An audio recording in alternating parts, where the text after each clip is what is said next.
Hadirin yang kami hormati, selanjutnya adalah paparan terakhir tentang pelaporan pembinaan, pemantauan, dan evaluasi yang akan disampaikan oleh Sekretaris 3 TP Pusat. Kepada Ibu Merani, dengan hormat silakan.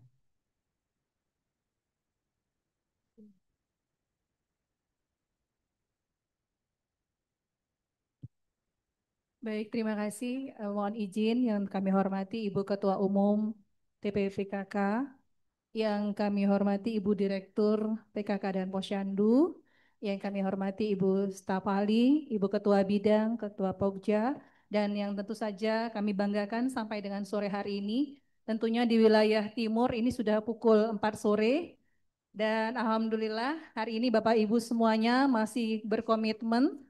Kami cek di kanal YouTube masih ada 2.100 yang masih em, sangat fokus pada kegiatan hari ini, dan mudah-mudahan 2 hari ini kita sama-sama mencermati sosialisasi hasil Rakernas PKK. Izin Bapak Ibu sekalian, dan tentu saja kami hormati Ibu Ketua TPPKK Provinsi dan Kabupaten Kota dan segenap pengurus yang hari ini kita sama-sama memberikan pemahaman berkaitan dengan pelaporan di sesi terakhir, pelaporan pembinaan dan pemantauan evaluasi. Ini sebenarnya sesi yang sebenarnya dari awal yang kita bicarakan bermuara pada pelaporan. Apa yang kita bicarakan pada sesi pagi tadi, sesi pertama, kedua, dan ketiga, ini nanti akan dibungkus dalam bentuk pelaporan. Jadi pelaporan ini bukan hanya sebatas formalitas, Bapak Ibu sekalian, tetapi pelaporan ini adalah nyawanya dari organisasi PKK. Bagaimana PKK terlihat wujud nyatanya dan berdampak kepada masyarakat, ini terlihat pada pelaporan Bapak Ibu sekalian. Dalam buku 3 di Juknis, mungkin Bapak Ibu juga sudah mencermati dan membaca, terdapat habis 200 lebih halaman. Kalau kita cermati pelaporan itu hanya 3 halaman saja.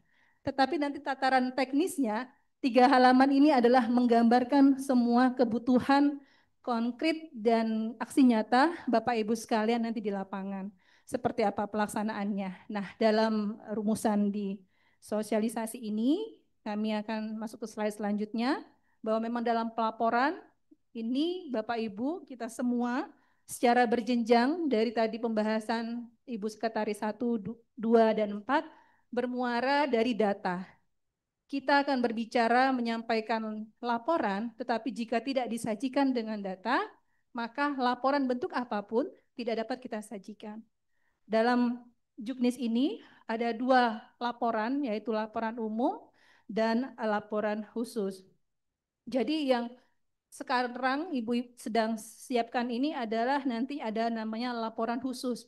Setelah kita nanti, setelah kemarin kita melaksanakan pada bulan Juli Rakornas di Samarinda, Rakernas di Samarinda, maka saat ini kami mencermati bahwa di masing-masing provinsi juga sudah melaksanakan Rakerda.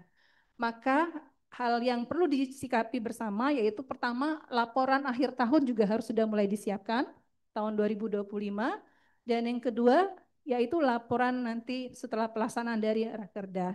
Nah, untuk laporan umum Bapak Ibu sekalian, ini berupa secara umum menggambarkan laporan pelaksanaan dan program kerja seperti yang sudah ada dalam slide. Lalu laporan umum ini juga nanti ada mekanisme penulisannya. Nah, mekanisme penulisan ini tentu saja banyak aspek yang harus kita cantumkan, harus kita gambarkan pada laporan umum. Begitu juga dengan laporan khusus, ini laporan mungkin slide selanjutnya bersifat insidentil, dibuat menurut kebutuhan. Ada laporan penyelenggaraan rapat kerja nasional yang kemarin pusat sudah melakukan pelaporan.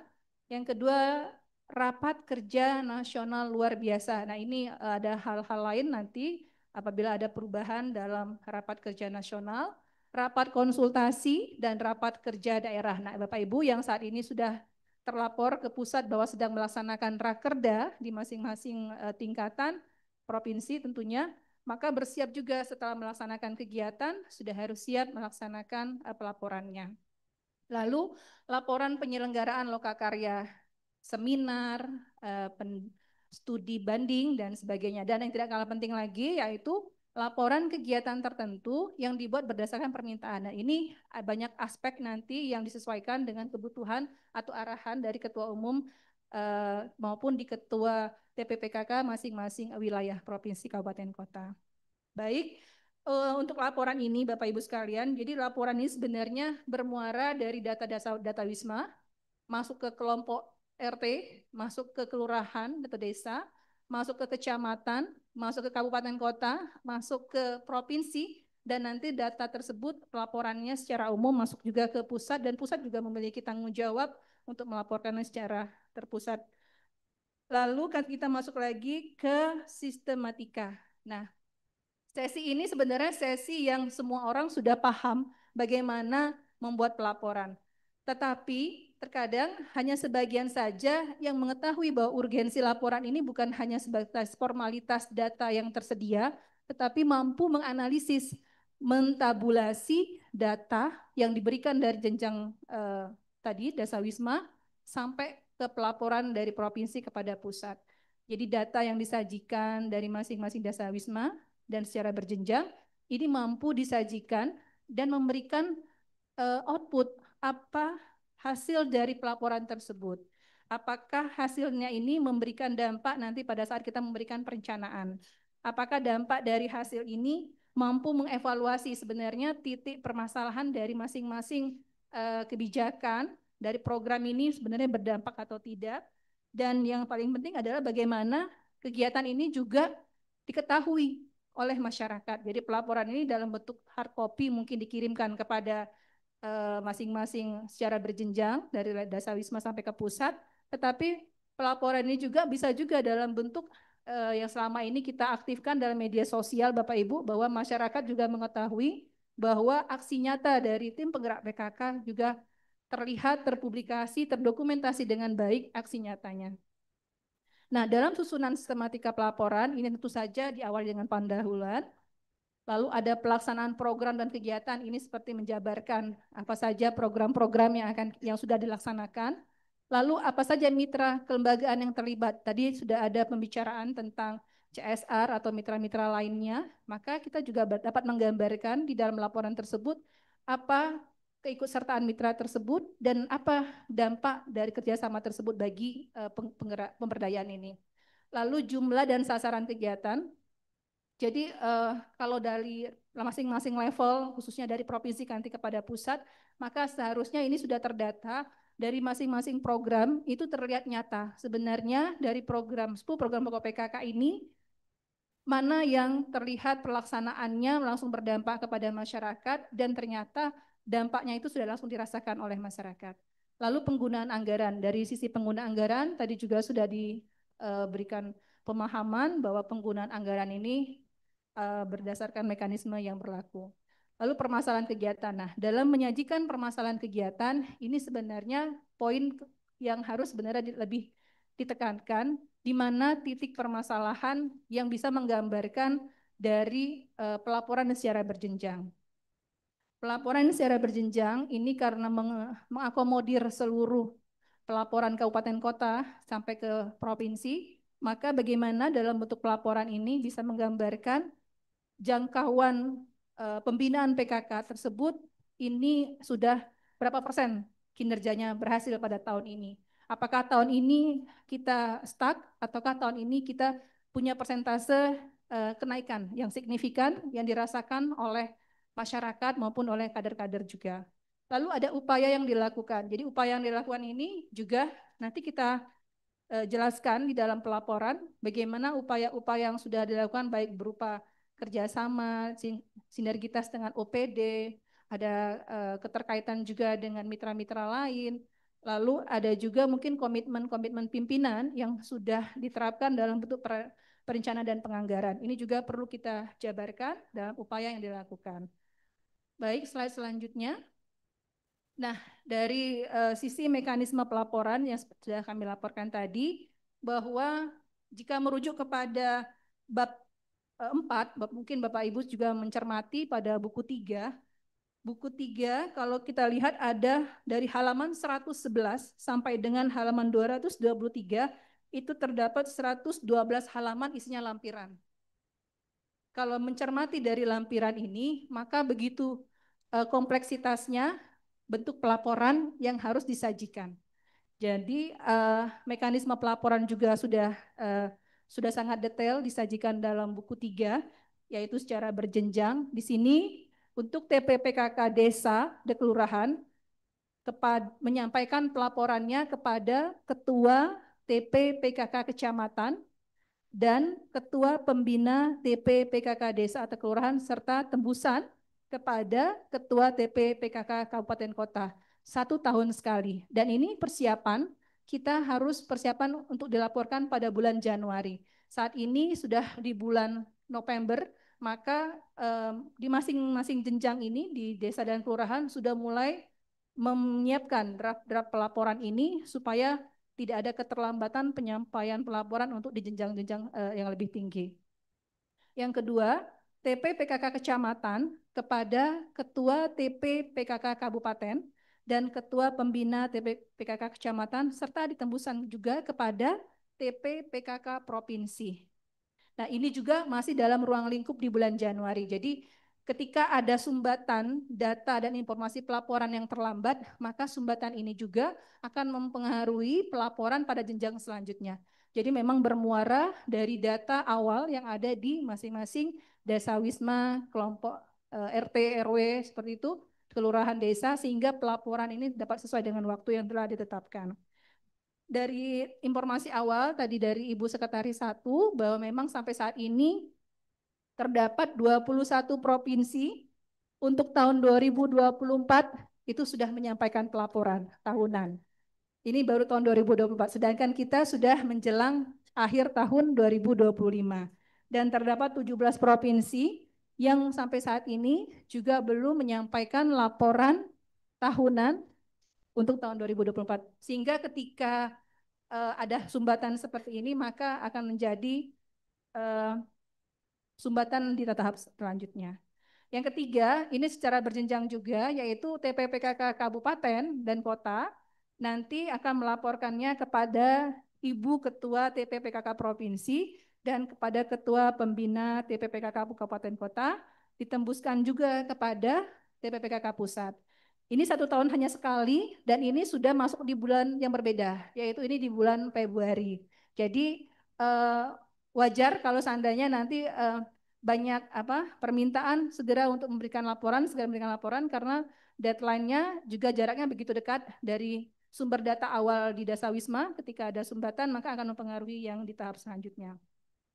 Sedangkan untuk di TPPKK Provinsi ini menyampaikan laporan kepada Ketua Umum TPPKK dan Ketua Pembina TPPKK Provinsi serta ditembuskan kepada Kementerian Dalam Negeri 1 tahun sekali dan ini pada bulan Maret. Jadi provinsi ini sangat kompleks ya karena di provinsi harus merangkum seluruh data-data di kabupaten kota. Bayangkan kalau seandainya dalam satu provinsi yang besar ada 33 kabupaten kota, maka seberapa kebutuhan data yang penting untuk ditabulasi sehingga dapat dianalisis menjadi bentuknya kebijakan atau pelaporan yang memang konkret gitu ya dan komprehensif.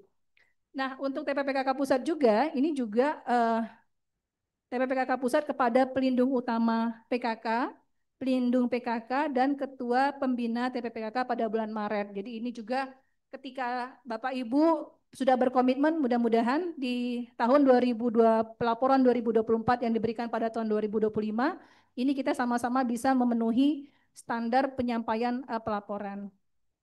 Nah, lalu Bapak Ibu sekalian, kita mencermati dari aspek yang tadi pada lampiran bahwa dalam lampiran banyak sekali tabel-tabel papan data yang memang pemenuhannya ini bersumber dari data-data akar rumput yaitu di Desa Wisma. Nah, sehingga tadi diskusi yang sudah berkembang bahwa bagaimana penggerakan pemberdayaan Desa Wisma ini menjadi garda terdepan dari data yang harus disampaikan. Kenapa pelaporan ini menjadi bagian yang penting? Jadi pelaporan kalau nafasnya suatu organisasi ya ini pelaporan. Ketika pelaporan ini kita sajikan hanya sebagai formalitas, maka dalam perumusan kebijakan, pengambilan keputusan, dan kita mengidentifikasi permasalahan juga kita tidak akan menemukan hal-hal baru ketika sumber informasinya adalah sumber informasi yang berulang atau copy paste. Nah, sehingga dari tataran sosialisasi ini, hasil Rakernas ini mudah-mudahan pada kumpulan hasil laporan dari masing-masing jenjang, terutama nanti dari TPPKK provinsi kepada pusat, ini ditemukan hal-hal mana yang menjadi prioritas, hal-hal mana yang menjadi unggulan, dan akan nanti disinkronkan dengan program-program prioritas dan unggulan yang nanti akan disampaikan pada besok hari sesuai dengan jadwal yang telah ditetapkan. Lalu berkaitan dengan sistem, slide selanjutnya mungkin. Nah, dalam pembinaan gerakan PKK, Bapak Menteri Dalam Negeri ini melakukan pembinaan umum melalui Direktorat Jenderal Bina Pemerintahan Desa bersama dengan TPPKK Pusat dalam melibatkan kementerian lembaga terkait dalam hal ini pemberian pedoman dan panduan, menyusun modul pelatihan dan bintek, peningkatan kapasitas TPPKK, dan pemberian penghargaan, penyusunan strategi pencapaian kinerja.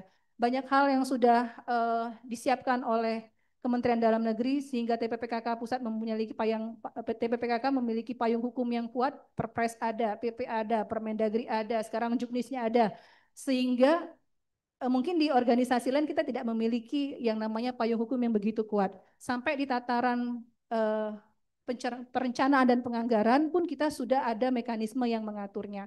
Sehingga tinggal bagaimana Bapak Ibu bergerak di masing-masing tingkatan dalam melaksanakan 10 program PKK. Karena langkahnya sudah kuat gitu, langkahnya sudah ada pegangan sehingga tidak ada keraguan-raguan lagi untuk melaksanakan kegiatan.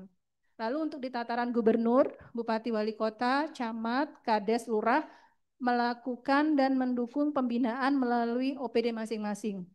Jadi ini sekarang kalau kita lihat di SIPD, kita bisa langsung mengkalkulasi sebenarnya anggaran di TPPKK tersebut untuk di masing-masing OPD tersebar banyak sehingga tinggal kita bersinergitas bagaimana dalam pencermatan pelaksanaan 10 program PKK ini terlaksana baik melalui anggaran yang ada di masing-masing dinas maupun yang ada di PMD demikian.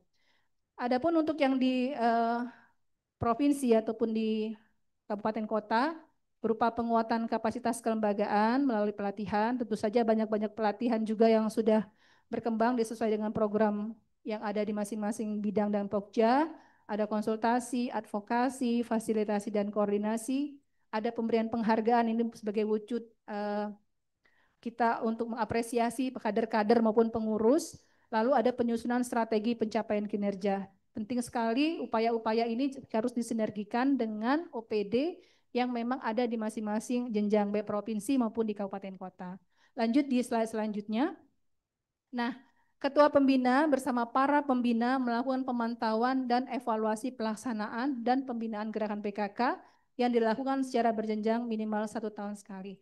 Baik Bapak Ibu sekalian, dalam pelaksanaan kegiatan apapun, baik dalam organisasi maupun dalam lingkup yang paling kecil pun keluarga, hal yang paling penting adalah bagaimana memantau dan mengevaluasi. Ketika pemantauan tidak dilakukan, dalam bentuk memverifikasi, memberikan identifikasi, tidak dilakukan pengendalian, maka kita tidak akan pernah mendapatkan wujud dari pelaksanaan nyata dalam suatu gerakan ini, terutama gerakan PKK yang memang dalam hal ini motor penggeraknya adalah ketua TPPKK di masing-masing jenjang. Tentu dengan adanya pemantauan dan turun langsung ke lapangan, ini nanti akan menjadikan program yang berkelanjutan, sinergitas, dan nanti apa yang dilakukan di pusat juga menjadi program unggulan juga di masing-masing wilayah di provinsi kabupaten kota.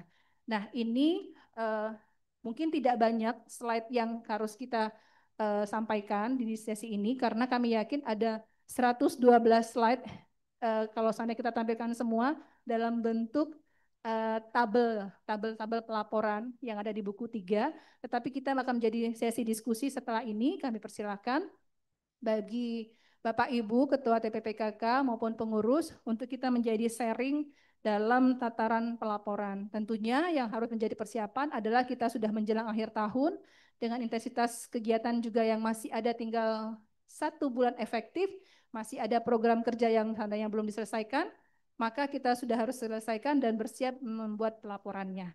Demikian mungkin itu saja di sesi pemaparan, tapi kita akan membuka ruang bagi Bapak Ibu sekalian untuk berdiskusi dan membuka wawasan bersama berkaitan dengan pelaporan ini dan apa kendalanya dapat menjadi pembahasan kita bersama. Kami persilakan mungkin dari baik, terima kasih dari TP PKK Kabupaten Kolaka, Sulawesi Tenggara.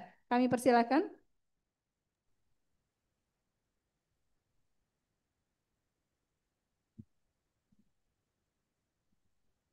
Ya, terima kasih, Bu. Assalamualaikum warahmatullahi wabarakatuh. Mohon maaf, saya sekretaris tidak pakai baju PKK karena kebetulan baru selesai rapat, Bu. Izin, jadi mohon maaf tidak menggunakan pakaian kerja PKK. Eh, ada beberapa hal yang ingin saya pertanyakan. Tadi tentang mekanisme pelaporan, disebutkan dalam bentuk dokumen cetak dan laporan elektronik. Kalau pakai kata dan berarti ada dua, Bu. Jadi harus ada dokumen cetak dan laporan elektronik. Ya, mungkin ada kaitannya barangkali dengan SIM PKK ini. Yang memang SIM PKK kayak sejak dulu, sejak Rakernas berapa sudah mulai digaungkan, namun sampai sekarang belum juga diluncurkan. Sebenarnya kalau kita pelaporan, kalau melalui aplikasi SIM PKK itu sebenarnya pelaporan itu sudah tidak perlu lagi ada. Karena tentu pasti kita bisa menarik dari aplikasi yang diturunkan mulai dari tingkat bawah, kemudian pelaporan itu langsung terbaca sampai ke jenjang di atasnya, mulai dari PKK desa kelurahan, langsung terbaca di PKK kecamatan, kabupaten, provinsi, bahkan sampai ke pusat. Sehingga kami tidak perlu menghalo-halo lagi kecamatan mungkin karena memang jujur saja. Karena kalau pelaporan itu susah juga kami menghalo-halo di kecamatan. Kadang dengan alasan bahwa desa belum memasukkan pelaporannya seperti itu.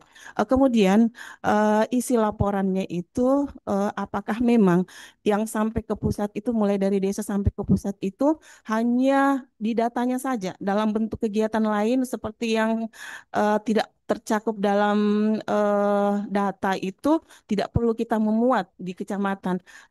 Khusus untuk kami yang misal tim penggerak PKK Penekolaka melakukan pelaporan ke tim penggerak PKK Provinsi Sulawesi Tenggara. Data memang tercover dari desa sampai ke kecamatan semuanya.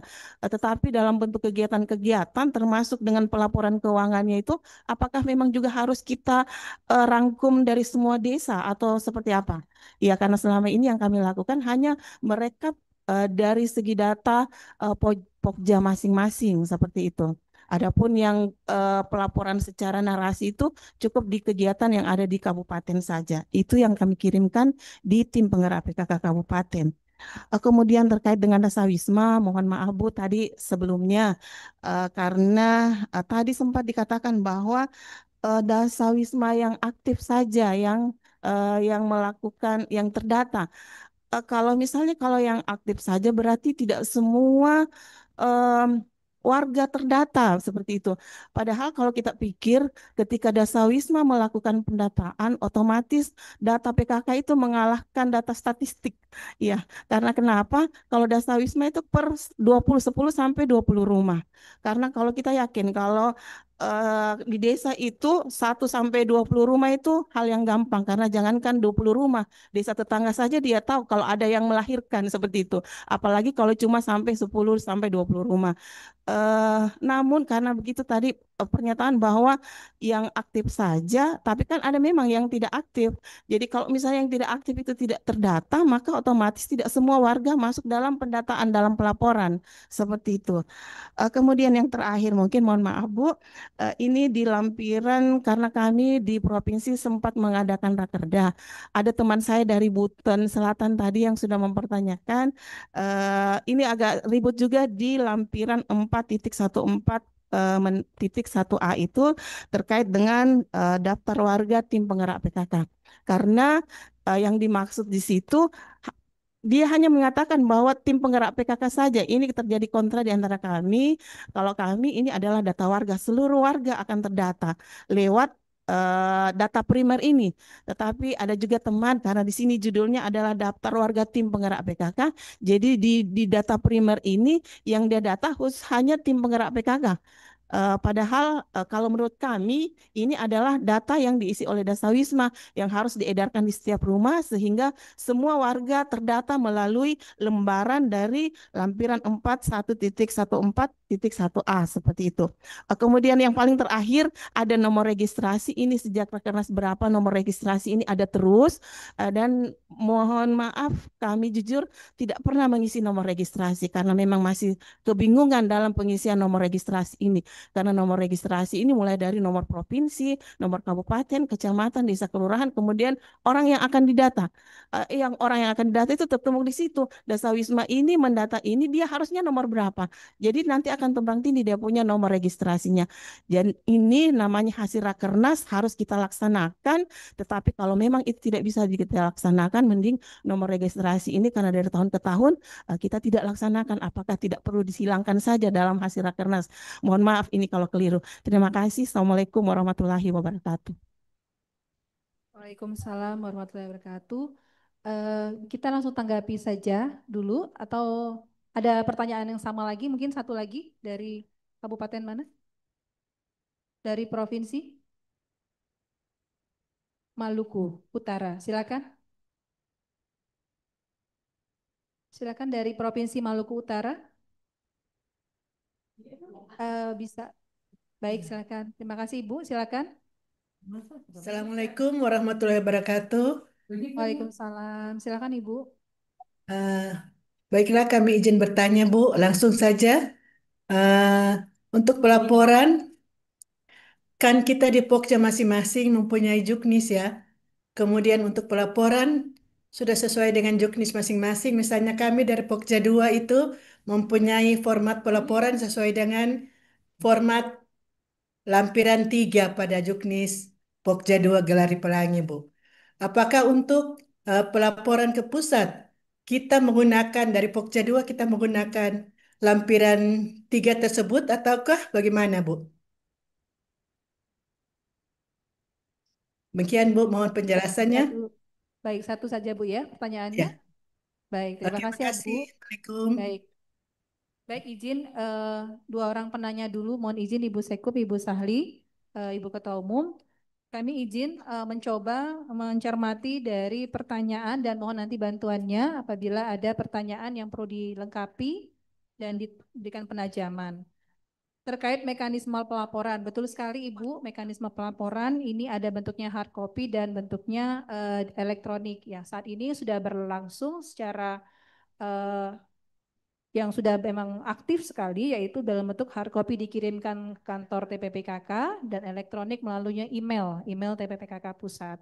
Lalu tadi Ibu sudah sempat menyampaikan bagaimana Bu kalau dengan implementasi SIM PKK. Ya, benar sekali Ibu, SIM PKK ini merupakan terobosan yang memang sudah dalam proses penjajakan untuk membuat sistem informasi yang memang bisa mengakomodir pelaporan yang punya kapasitas terpenuhi. Jadi memang ada pembatasan bahwa di beberapa kementerian lembaga dan di lingkup Kemendagri juga ada evaluasi terkait aplikasi sehingga kita sedang memformulasikan seperti apa mekanisme sistem informasi PKK ini yang bisa terintegrasi dan mampu menjangkau dari sisi pelaporan.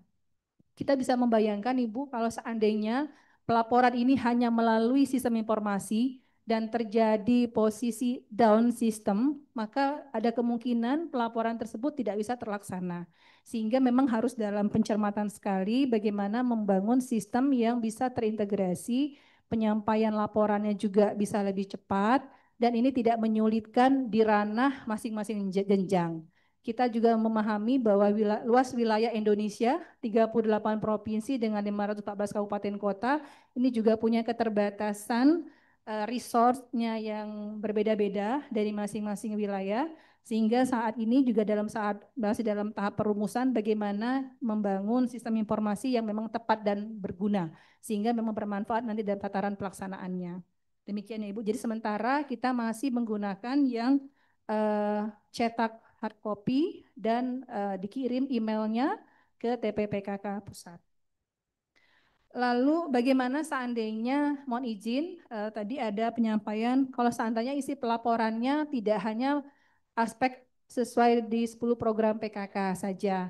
Dalam bentuk laporan, Ibu izin, dalam bentuk laporan yang mengikut sertakan atau memberdayakan masyarakat melalui TPK-PKK, itu sah-sah saja apabila dimasukkan dalam bentuk pelaporan. Tetapi memang fokusnya di 10 program PKK yang menjadi program kita dan ada program-program unggulan dan prioritas di masing-masing bidang dan pokja. Jika memang dikaitkan nanti program tambahan ini ternyata ada beririsan, ternyata juga berdampak dalam program 10 program PKK, maka silakan saja itu menjadi ilustrasi cerita dalam bentuk laporan yang nanti disampaikan. Lalu tadi berdasarkan data Pokja, betul sekali Ibu. Jadi memang sumber pelaporan ini juga ada juga yang disusun oleh para sekretaris. Ini sebenarnya bermuara dari himpunan pelaporan-pelaporan juga di masing-masing bidang dan Pokja. Jadi kalau data dalam bentuk administrasi atau data-data mentah mungkin bisa ditabulasi oleh sekretaris. Tetapi kalau dalam bentuk yang sudah bentuk ada hasil yang nyata di lapangan, sudah ada hasil yang bisa diukur kinerjanya dari masing bidang dan pokja, silakan itu dimasukkan dalam pelaporan. Lalu untuk dasa wisma mungkin tadi yang dimaksud ada dasa wisma aktif adalah dasa wisma yang tertera dalam ketetapan mungkin Ibu ya. Jadi yang telah ditetapkan. Jadi bukan berarti dasa wisma yang tandanya aktif ini dalam kapasitas dia tidak pernah aktif, bukan. Selama dasa wisma itu dalam penetapan surat keputusan tercantum, maka dia dapat disebutkan dalam pengisian tabel di dasa wisma tersebut. Kita khawatirnya menyampaikan dasa wisma aktif adalah ternyata orangnya aktif gitu loh. Ternyata dasa wisma aktif adalah dasa wisma yang memang dia sudah ditetapkan dalam surat keputusan dan dalam tataran di lapangan, baik dia itu ternyata pertemuannya hanya 2 atau 3 kali pertemuan, tapi secara legal dia adalah dasa wisma yang aktif. Lalu tadi ada juga berkaitan dengan data warga. Dari lampiran kami juga mencermati ada di lampiran data warga TPPKK. Jadi kami sepakat Ibu bahwa data lampiran warga itu sebenarnya adalah data warga yang kita minta isi untuk dia nanti mencermati apa-apa saja kegiatan warga tersebut dalam lingkup dasa wisma tersebut. Karena ini apabila merujuk kepada daftar warga TPPKK, maka hanya skupnya sangat kecil. Tapi ketika kita menyebutnya data warga, maka dalam lingkup warga tersebut kita bisa mengidentifikasi aktivitas apa saja yang sudah dilakukan warga. Nanti data tersebut menjadi data pokok atau data mentah untuk nanti kita tabulasi di jenjang selanjutnya. Karena di data warga ini kegiatannya banyak Bu, kami lihat di dalam tabel. Ada penghayatan pengawalan Pancasila. Seperti apa nih kegiatannya di masing-masing lingkungan gitu. Ada kerja bakti, seberapa banyak kan keikutsertaan warga dalam kerja bakti. Ada rukun kematian, ada kegiatan keagamaan, ada jimpitan, ada arisan. Jadi ini semua memang dalam kapasitas untuk mendata secara keseluruhan di data warga. Lalu terima kasih banyak tadi ada dari Maluku Utara Ibu terkait pelaporan, apakah pelaporannya merujuk kepada pelaporan yang sudah ditetapkan di masing-masing bidang dan pokja atau mengikuti dengan sistematika pelaporan yang ada dalam Juknis. Prinsipnya Ibu, dalam pelaporan yang secara berjenjang ini kita merujuk kepada buku 3 yang ada di dalam Juknis ini ada sistematika pelaporan. Kalaupun ternyata dalam susunannya ada perubahan saja dan seandainya hanya diilustrasi deskripsinya saja yang berubah, maka nanti tinggal disesuaikan saja sehingga tidak terlalu nanti banyak hal-hal yang menjadi pembeda antara pelaporan di masing-masing bidang atau pokja dengan pelaporan yang bentuknya ketahunan. Tadi ada laporan umum dan laporan khusus. Kita sesuaikan saja dengan peruntukan pelaporannya. Intinya dalam penyampaian pelaporan adalah kita mengambil intisari dari bentuk-bentuk pelaporan ini tersendiri. Bagaimana menyajikan output laporan yang baik yang bisa menggambarkan kondisi suatu daerah, menyampaikan informasi bahwa TPPKK ini di lokus ini adalah sudah melaksanakan 10 program PKK dan ini dampak nyatanya di masyarakat. Sebenarnya itu fungsi dari pelaporan itu sendiri. Jadi ingin menyampaikan informasi yang terbaru dan informasi ini adalah menyajikan dari data yang konkret, bukan berdasarkan ilustrasi biasa. Lalu izin yang raise hand ini dari Kabupaten Kepulauan Meranti. Mungkin silahkan dari Meranti. Mohon izin nanti Ibu Sekum apabila ada tambahan dan staf ahli kami persilakan. Silakan Ibu dari Kabupaten Kepulauan Meranti. Assalamualaikum warahmatullahi wabarakatuh. Waalaikumsalam warahmatullahi wabarakatuh. Silakan Ibu. Ini yang ingin kami tanyakan dari Kabupaten Kepulauan Meranti, Provinsi Riau. Ini menanyakan cara pengisian data. Ini di Pokja 1 ini, data kegiatan itu jauh berbeda dari Rakernas yang eh, Rakernas yang ke-9. Jauh berbeda, tapi di sini untuk pojok satunya tidak ada dilampirkan cara pengisian data kegiatan. Cuman ini Baik, yang ingin kami sampaikan. Terima baik kasih. Ibu. Assalamualaikum warahmatullahi wabarakatuh.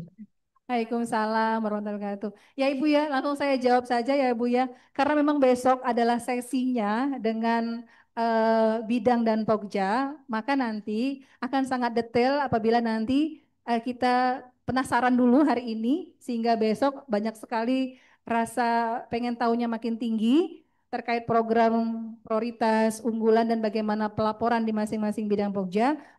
Mungkin untuk teknisnya, izin Ibu untuk teknisnya terkait dengan bidang Pokja, saya mohon kita bersabar dulu ya Bu ya, supaya Ibu juga tetap besok masih ada nih di ruang virtual Zoom meeting ini untuk sama-sama kita cermati. Izin ya Bu ya. Ya, kami persilakan selanjutnya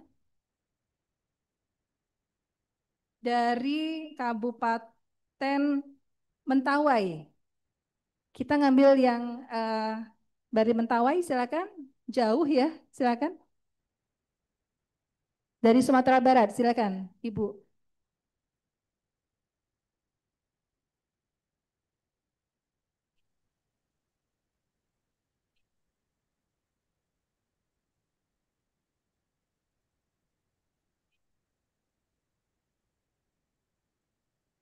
Mohon maaf di sini juga sedang azan.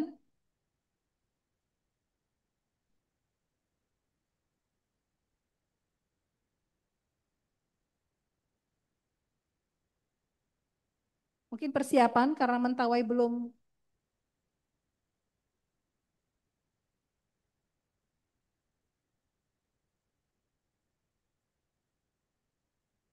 Iya,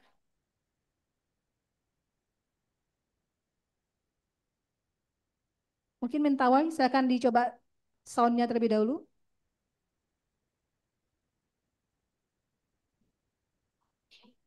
Mohon,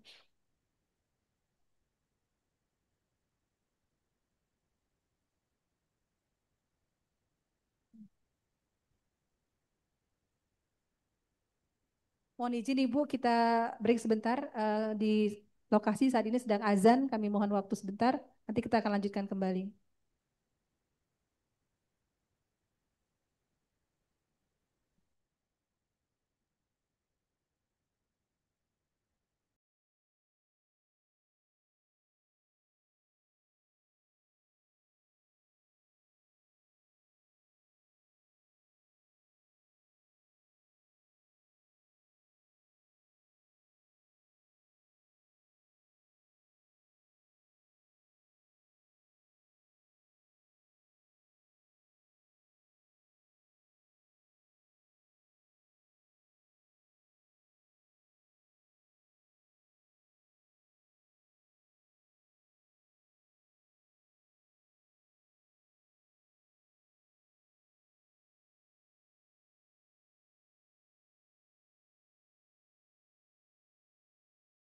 Baik, terima kasih. Tadi dari Kabupaten Mentawai, mohon maaf nanti kita akan coba eh, lagi, mungkin faktor koneksi internet ya, ataupun mungkin satu lagi dari Kabupaten Sopeng.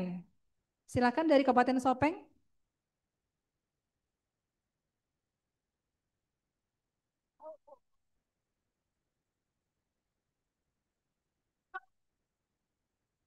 Mohon izin Ibu, apakah sudah siap dari Kabupaten Sopeng? Iya, makasih. Satu, satu, satu. Halo, Ya satu. Bu, terima kasih. Suaranya terdengar jelas. Iya.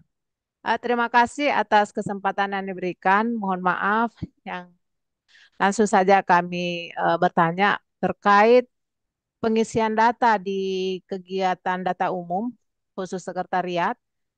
Mungkin eh, sebaiknya kita ada persamaan persepsi terkait pengisian data kader umum karena mungkin ada banyak yang persepsi yang berbeda sehingga bisa jadi hasil daripada kadar umum itu mungkin ada selisih atau bagaimana nanti kalau tidak ada persamaan. Seperti itu. Makasih. Baik, terima kasih. Nanti mungkin bantuannya untuk yang di buku 3 bisa ditampilkan nanti berkaitan dengan kadar umum. Kita lanjut lagi ke Kabupaten Bangka Barat.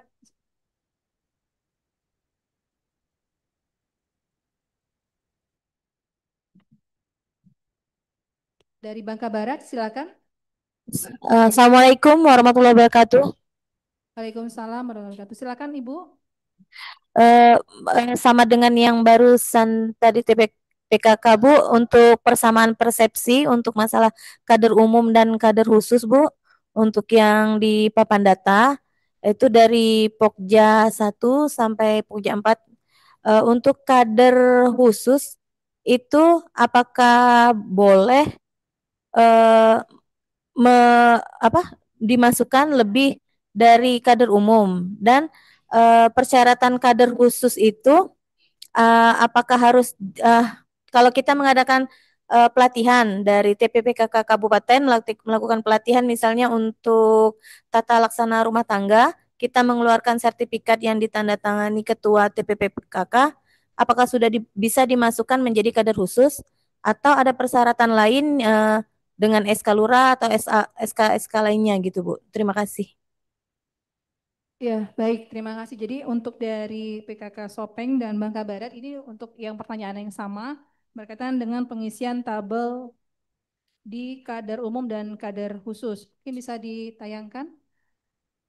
Jadi ini sebenarnya bukan tabelnya. Jadi kadar umum ini yang sifatnya umum, tadi spesifik Ibu Medi sudah sampaikan, Ibu Sekretaris 2, dan ada kadar khusus. Jadi tadi sudah ada clue yang sudah didapat bahwa apa yang meyakini kita bahwa kadar khusus ini berbeda dengan kadar umum. Salah satunya yaitu pengakuan dalam sisi kompetensinya. Jadi itu menjadi salah satu tolak ukur bahwa yang bersangkutan bisa kita cantumkan bahwa selalu kadar khusus. Apakah bentuk pengakuan itu dalam bentuk sertifikat, penghargaan, mengikuti bintek-bintek, pelatihan-pelatihan, seperti itu ya. Lalu dalam bentuk, kalau seandainya bagaimana kalau seandainya kita tidak secara spesifik Bu mengikuti bintek, tetapi kita ngikutinya sosialisasi, tetapi dikeluarkan gitu loh, dikeluarkan ada sertifikat ataupun piagam. Selama itu memang dapat diidentifikasi selaku kader khusus, maka itu dapat dicantumkan Ibu. Jadi nanti suatu saat di keterangan itu bisa diisi. Jadi RT, RW, desa, kelurahan, kecamatan, kabupaten, kota, provinsi, jumlah kader umumnya berapa. Ini kader khususnya memang dalam tabel ini tidak dicantumkan, tapi judulnya kader khusus gitu ya. Mungkin maksudnya ini mungkin dua tabel di bawahnya juga ada kader umum dan kader khusus. Jadi nanti tinggal dicatatkan saja data kader umum dan kader khusus. Bisa diperbesar. Di sini juga ada tata cara pengisian, mungkin yang di bawahnya Ibu, yang di bawahnya saja. Di sini ada kader hukum, sadar hukum, pengisian jumlah kader khusus berdasarkan mungkin sebelah ya, berdasarkan data kader umum yang telah mengikuti pelatihan terkait. Jadi kader umum yang telah ditingkatkan grade-nya menjadi kader khusus. Kalau melihat pencermatan di tata cara pengisian ini. 2, apabila kader mengikuti lebih dari satu pelatihan, maka jumlah kader khusus didata dalam kolom dan lain-lain, multi 13 dan tidak didata lagi di kolom pelatihan lain. Jadi nanti apabila mengikuti dua pelatihan yang berbeda, maka ini dapat ada dicatatkan dalam kolom di 13. Di sini sudah ada penunjukan kolom 13 terkait apa? Bisa naik ke atas. Kolom 13 dan lain-lain. Jadi mungkin ini salah satu kader sudah mengikuti tentang TBC, sudah mengikuti kader hukum, ternyata dia juga mengikuti pelatihan, contohnya pelatihan gerakan tanggap tangguh bencana dari Pokja 4, terus mengikuti pelatihan terkait narkoba dan lain-lain, mungkin silakan dalam pencatatan multi kompetensi lainnya. Lalu yang di bawah, di keterangan bawah yang di ketiga, adapun tujuan pengisian data jumlah kader khusus untuk memetakan sumber daya PKK baik yang memiliki keterampilan maupun yang belum. Jadi lebih kepada nanti kebutuhan final pelaporannya dalam suatu data di Dasawisma maupun nanti data yang di kelompok RT RW, kelurahan, kecamatan, kabupaten kota. Ini yang kita akan ditarik sebenarnya dari kader di suatu wilayah sudah ada berapa banyak yang sudah terkategori kader khusus. Seperti itu ya Bapak Ibu sekalian, mungkin ini penjelasan dari kami. Mungkin ada tambahan, mohon izin Ibu Sekretaris 1, 2, silakan. Ya, terima kasih. Memang sudah banyak sekali yang disampaikan oleh Sekretaris 3 terkait Dasawisma dan juga masuk ke kader. Nah, ini sebenarnya bahan diskusi karena kita terkait data ini ada tumpang tindih. Ini sebenarnya harus kita diskusikan bersama juga secara detail. Karena apa? Kalau kita mencermati kader umum dan kader khusus, ini akan ada beberapa pemahaman. Yang pertama, pada saat kita akan merekap kader PKBN misalnya. PKBN, kemudian kader PAUD. Kalau dalam mekanisme pengisian data kader umum dan kader khusus, pada saat dia sudah mengikuti dua jenis pelatihan, dia jadi idle karena masuk di multi. Padahal sebenarnya tujuan pendataan ini kita untuk memetakan berapa sih sebenarnya kader umum yang sudah mengikuti pelatihan terkait dengan PAUD. Karena kita tidak merekap yang jumlah di PKBN dan jumlah di PAUD, mungkin tolong ditampilkan yang tadi, data kader khusus. Karena kita tidak merekap, akhirnya kita tidak mendapatkan data valid berapa sebenarnya yang sudah mengikuti pelatihan. Ini bagian dari, mohon izin, tolong dicermati. Ini ada beberapa pelatihan. Jadi pada saat kita semua ikut pelatihan atau punya SK, ada penugasan sebagai pengurus, kita masuk sebagai kader umum. Kalau sudah spesifik, kita ikut pelatihan atau sosialisasi, ada PKBN, Kadarkum, BKB, PAUD, Pangan, yang tema-tema dan mungkin masih banyak tema lain yang belum masuk di sini. Misalnya terkait sandang, kami belum melihat kader terkait sandang. Kemudian terkait oke lah, kalau Prosehat sudah melingkupi semuanya, tetapi secara detail sebenarnya kita belum bisa petakan. Nah, pada saat ada keterangan pengisian jumlah kader di DLL di kolom 13, akhirnya kita idle. Posyandu, misalnya kita sudah merekap dalam misalnya dalam satu desa, di sekian RT, sekian RW, dengan sekian dasawisma. Kita sudah memasukkan. Sebenarnya poin pentingnya adalah kita dapat data kader umum. Itulah jumlah kader kita. Untuk data kader khusus, ini sebenarnya menjadi referensi kita dalam mengambil kebijakan.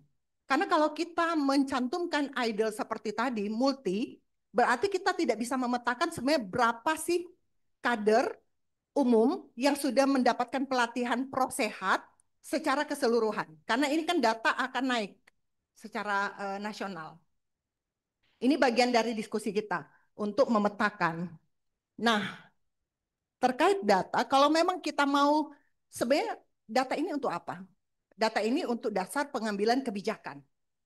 Pada saat kita mau ambil keputusan, kita akan melaksanakan kegiatan di sini stunting, karena ternyata data stunting di sana tinggi. Kemudian kita menyampaikan, kita tidak perlu ada narasumber yang dari luar karena kita sudah punya kader yang sudah mengikuti pelatihan tentang stunting. Tetapi karena kita di multinya itu tidak terdata, yang multi itu kan masuk di 13. Dia sudah ikut stunting, sudah ikut gizi. Dua-dua dia sudah ikut, tapi datanya jadi 0. Ini sebenarnya data yang ada, situasi yang ada di lapangan. Ini mungkin perlu pencermatan detail lagi dari kita, karena untuk pelaporan, seperti tadi pertanyaannya, apakah pelaporan di bidang Pokja itu ini inline enggak dengan papan data? Kami berani sampaikan ini harus inline. Tidak boleh bidang Pokja berbeda dari papan data.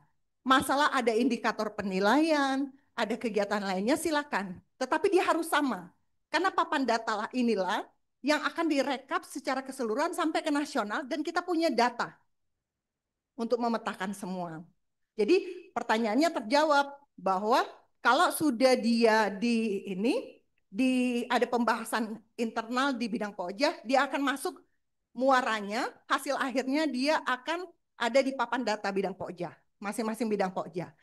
Termasuk mendata kader khusus. Termasuk sebenarnya update papan data terkait dengan adakah lagi pelatihan-pelatihan yang sudah kita laksanakan atau rutin dilaksanakan tapi belum terakomodir dalam jumlah kader khusus. Ini menjadi PR kita bersama untuk tetap dinamis. Nah, kalau misalnya kita menyampaikan mengenai dasawisma, pada saat dia ada pendataan, ini masuk data umum. Dasawisma ini tadi disampaikan, ada dasawisma aktif, ada yang tidak aktif. Bisa saja yang tidak aktif akhirnya tidak ada data. Tetapi kita tidak boleh pasrah. Yang pertama adalah tetap dorong untuk pembentukan dasawisma. Semua harus terbagi habis. Kalaupun misalnya dasawisma tidak aktif, berarti dia naik ke atas di RT-nya. RT-nya jadi punya kewajiban untuk mendata sebagaimana yang dilaksanakan oleh dasawisma. Karena kalau RT kelompok PKK-nya tidak aktif, data itu tidak akan dapat. Berarti data yang muncul itu hanyalah rekap di desa dari dasawisma yang aktif. Berarti ada sekian banyak yang kita miss untuk pendataan. Jadi sebenarnya ada banyak sekali diskusi yang perlu kita detilkan.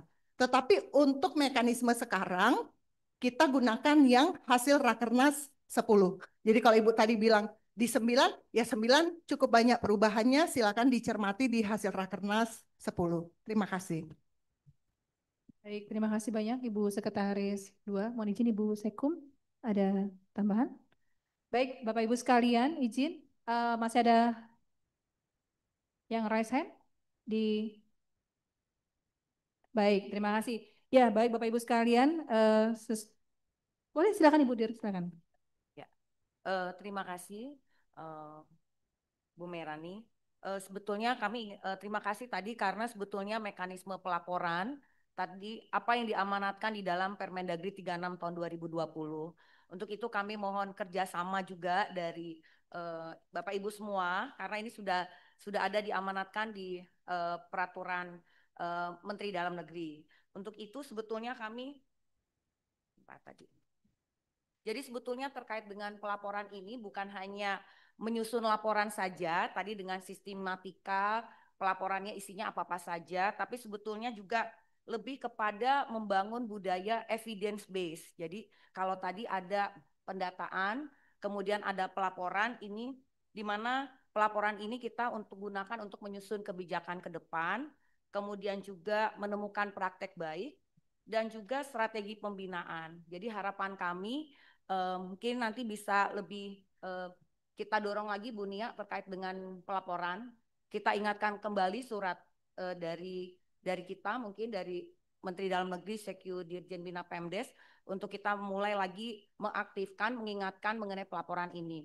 Karena sebetulnya kalau pelaporan ini diminta 1 tahun, pemantauan dan evaluasi harusnya dilakukan 1 kali dalam 1 tahun. Berarti kita harus mengevaluasi juga terhadap program ini, misalnya di tahun 2025 ini, dan juga ada di dalam amanat pasal 57 bahwa Menteri menyampaikan laporan pelaksanaan pembinaan gerakan PKK kepada Presiden 1 kali dalam 1 tahun. Dan tentu laporan ini tidak dapat kami laksanakan bila mana tidak dari Bapak dan Ibu, dari desa, kelurahan, kemudian dari kabupaten, kota, dan juga provinsi tidak menyampaikan kepada kami. Untuk itu kami sangat menunggu untuk laporan Bapak dan Ibu sehingga dapat kami olah juga di dalam menyusun kebijakan ke depan. Itu saja mengingatkan dari kami. Terima kasih. Terima kasih banyak Ibu Direktur. Jadi sangat tepat sekali bahwa laporan itu bukan hanya sebatas formalitas, tetapi memang juga wujud komitmen kita atas penyelenggaraan pemberdayaan di masing-masing lingkup kerja kita masing-masing. Dan laporan tidak akan bisa menjadi laporan apabila tidak ada data yang disajikan. Jadi waktu kita sudah tinggal beberapa saat lagi menutup tahun 2025 dan laporan 2024 juga masih ada 17 provinsi yang belum menyampaikan. Tentu saja menjadi PR yang berkelanjutan nanti numpuk-numpuk ini untuk pelaporannya. Karena kita punya daya ingat yang tidak bisa mengingat dalam waktu yang lama, sehingga baiknya ketika sudah melaksanakan kegiatan, segera buat pelaporannya. Sehingga data yang disajikan juga data yang konkret dan memang nyata di lapangan.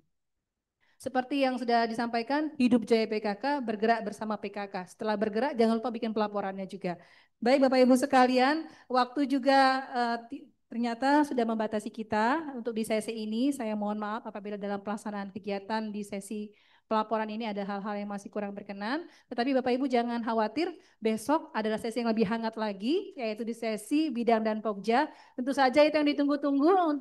Rohnya dari PKK ini adalah bagaimana menggerakkan bidang dan pokja dalam menerapkan 10 program PKK. Kita tunggu ya, besok sama-sama kita siapkan.